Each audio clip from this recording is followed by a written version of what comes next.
Bismillahirrahmanirrahim. Assalamualaikum warahmatullahi wabarakatuh. Perkenalkan, nama saya Nathan Arya Maulana dari Fakultas Vokasi, Program Studi Teknik Mesin. Pertama, saya di sini akan menjelaskan tentang isi makalah saya yang berjudul Membentuk Karakter Jiwa Kepahlawanan bagi Remaja melalui Adat Istiadat Budaya di Kebumen, Jawa Tengah. Lalu saya akan membacakan abstrak. Fokus penelitian ini adalah mengembangkan karakter jiwa kepahlawanan pemuda dengan menggunakan alat adat budaya, mengungkap kendala dalam proses pewarisan, dan mengetahui peran pemerintah pemerintah daerah dalam penyelenggaraan pendidikan adat melalui lembaga pendidikan adat. Teknik pengumpulan data melalui observasi, wawancara, dan fokus group discussion. Penelitian ini menggunakan pendekatan dengan teknik pengumpulan data melalui observasi, wawancara, dan fokus group discussion. Berikut hasil penelitian ini menguatkan pendidikan karakter terkait dengan nilai-nilai utama program PPK, yaitu religius, nasionalis, mandiri, gotong royong, dan integritas di 5 lokasi penelitian, mendukung penunjangan pendidikan karakter terkait nilai budaya. Pembelajaran dilakukan melalui 2 cara, yaitu praktik langsung dan pemberian nasihat, dan kegiatan pembelajaran dilakukan di tempat terbuka atau alam. 3. Pendanaan kaderisasi guru.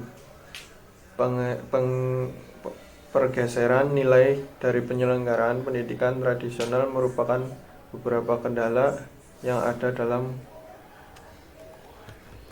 kegiatan lembaga pendidikan tradisional. 4. Dukungan pemerintah daerah secara umum masih minim. Lalu selanjutnya saya akan membacakan isi dari pendahuluan. Yang dimaksud dengan sistem kesejahteraan sosial adalah sekelompok orang yang bekerja sama untuk mencapai tujuan bersama. Dalam konteks sejarah Indonesia, ketika pemerintah Hindia Belanda terbentuk, terjadi lonjakan penawaran dalam pengadaan dan pelaksanaan belanja negara yang berlangsung hingga tahun 1930 sebagai wujud dari pengetatan anggaran negara. Kabupaten Karanganyar dan Kabupaten Kebumen telah dilebur menjadi satu wilayah kabupaten yang dikenal dengan Kabupaten Kebumen. Surat keputusan sebelumnya tanggal 21 1929 pasal nomor 1 121 yang memuat penetapan daerah atau Kabupaten Kebumen dinyatakan tidak berlaku lagi dengan penetapannya. Lalu saya akan membacakan metode penelitian. Dalam penelitian ini, Kota Kebumen menggunakan metode berbasis jargon yang mencakup 4 langkah: heuristik, kritik, interpretasi, dan historiografi. Pengumpulan sumber primer dan sumber sekunder dilakukan pada tahap heuristik. Penulisan langsung terjun ke lapangan baik dengan mengunjungi dinas terkait, yaitu Dinas Kebudayaan dan Pariwisata Kota Kebumen, pada Pusat Statistik Kota Kebumen, Perpustakaan Kebumen, dan lain-lain untuk mendapatkan sumber tersebut. Untuk mengetahui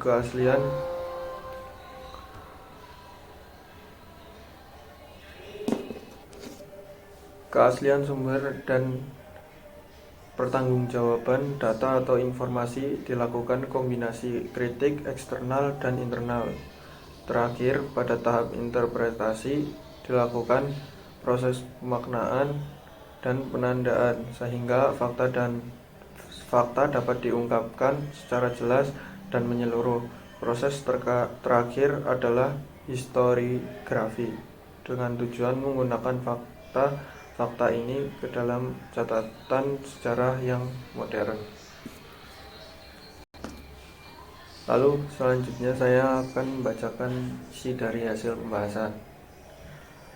Berbeda-beda dengan daerah lain di Indonesia yang memiliki latar belakang budaya dan sejarah yang berbeda-beda, Kabupaten Kebumen memiliki sejarah sendiri, yaitu Kabupaten Kebumen yang dikenal memberikan suasana yang menyenangkan dan memberikan sumber daya bagi masyarakat Kebumen. Kebumen adanya sejarah awal mulanya tidak dapat dipisahkan dengan sejarah Mataram Islam. Hal ini disebabkan adanya beberapa keterkaitan pariwisata yang ada dan dialami Mataram, yang mempengaruhi terbentuknya Kebumen yang masih dilingkupi Mataram. Struktur kekuasaan lokasi Kebumen Mataram meliputi mancanegara Kulon, wilayah Kedemangan, Karanglo, dan Mataram sendiri. Lalu yang pertama, seni dan budaya.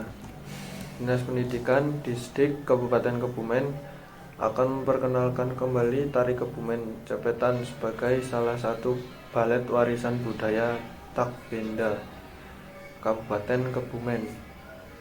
Usulan Kementerian Pendidikan dan Kebudayaan RI Kemendikbud sudah dilakukan pada September 2009, namun Kementerian Pendidikan dan Kebudayaan RI tidak bisa dihubungi. Ada beberapa unsur yang belum terpenuhi dari tari Cepetan untuk diakui sebagai WPTB Kabupaten Kebumen. Menurut seniman dan budayawan Kebumen, kita masing-masing tetap tenang. Namun tahun ini akan selesai dan diusulkan pada tahun 2021, kata Bambang di kediamannya di Desa Karangsari, Seruang, Kamis. Menurut mantan Kepala Kebudayaan Dinas Pendidikan Kebumen, tari Cepetan ini hanya ada di Kebumen dan memiliki nilai sejarah yang harus dilestarikan, kata Bambang. Tari Cepetan memiliki aura tersendiri, baik dari gerak tari, kostum maupun iringan musik caneng, yang juga merupakan kesenian khas Kebumen. Apalagi tari Cepetan awalnya merupakan simbol perjuangan masyarakat Kebumen melawan perlawanan. Namun dalam menghadapi kendala, balet ini mulai dikemas dengan apik, baik dari penggunaan alat musik yang lengkap, koreografi maupun kostum penari yang disesuaikan dengan tema tari. Tari Cepetan banyak mengadopsi unsur musik, gerak tari, dan tidak melibatkan aspek magis dalam perkembangannya saat ini. Tari Cepetan dulunya bertelanjang dada, tetapi sekarang menggunakan kostum yang sesuai dengan tema cerita. Nenek moyang kita mengenal eblek sebelum kesenian kuda lumping ada. Eblek merupakan kesenian tradisional asli dari Kabupaten Kebumen yang sudah ada sejak zaman Sultan Agung Hayangkrakusuma.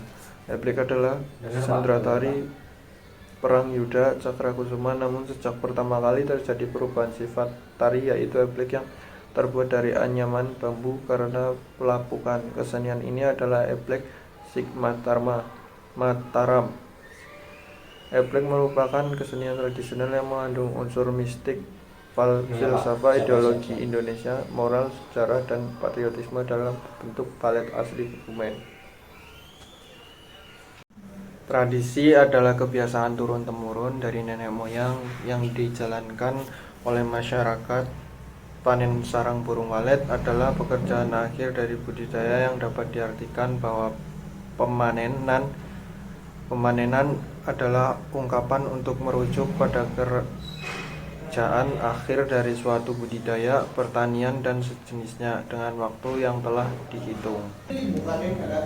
Bahasa yang kedua, mayoritas pembelajar bahasa Jawa di Kebumen menggunakan dialek Banyumas, namun tidak menutup kemungkinan adanya variasi bahasa dari suatu daerah ke daerah lain yang disebabkan oleh faktor geografis dan sosial. Secara geografis, Kabupaten Kebumen terletak di antara dialek Bandek dan dialek Banyumas.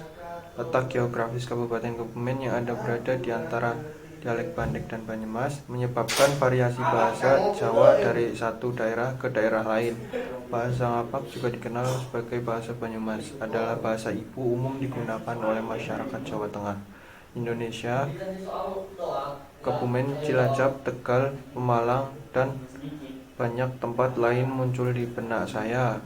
Jika Anda melihat seseorang yang berbicara kepada Anda dalam dialek Ngapak tetapi bukan dari daerah yang disebutkan di atas, kemungkinan besar orang tersebut berasal dari Indramayu. Secara umum, beberapa kosakata Ngapak digunakan di daerah ini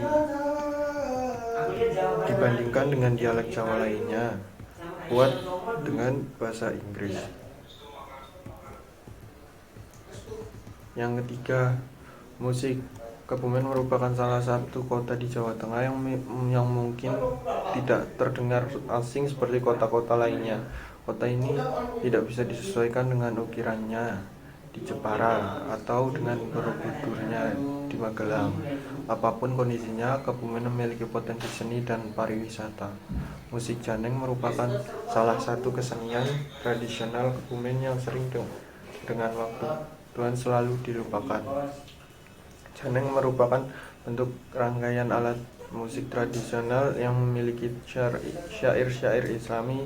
Kyai Zamzamin adalah nama Janeng yang diambil dari penemu musik Janeng itu sendiri. Namun sulitnya masyarakat Kebumen mengucapkan huruf Z dan diturunkan secara turun-temurun telah menggeser kata tersebut menjadi jam Janeng. Hingga kini, orang semakin resah menyebut Janeng. Pada awalnya, musik Janeng memiliki fungsi yang mirip dengan wayang kulit yang populer pada zaman Wali Songo, yaitu sebagai sarana dakwah Islam. Hal ini dikarenakan masyarakat zaman dahulu lebih mudah mendapatkan pencerahan agama dalam bentuk hiburan. Pertama kali saya mendengar musik Janeng adalah di Dorowati. Ada bukti bahwa Janeng terbentuk sekitar abad ke-7 pada masa pemerintahan Demak. Janeng pertama kali diberi nama oleh Kyai Zamzami, seorang tokoh Islami dari Kabupaten Gunung Kidul, Yogyakarta. Kyai Zamzami dan santrian menggunakan Janeng sebagai sarana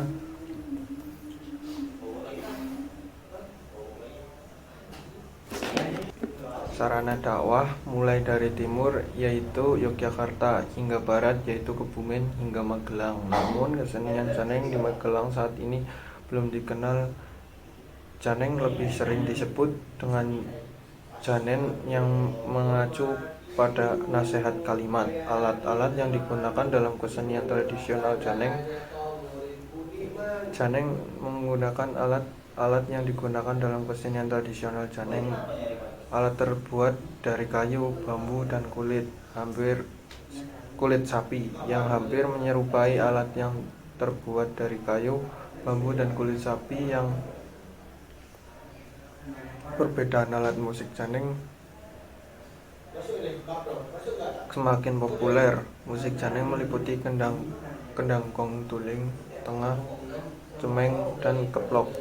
Kendang adalah alat musik yang berbentuk mirip tabung. Kendang adalah ruang kosong sebagai sumber bunyi yang diselimuti oleh selaput pada kedua sisinya.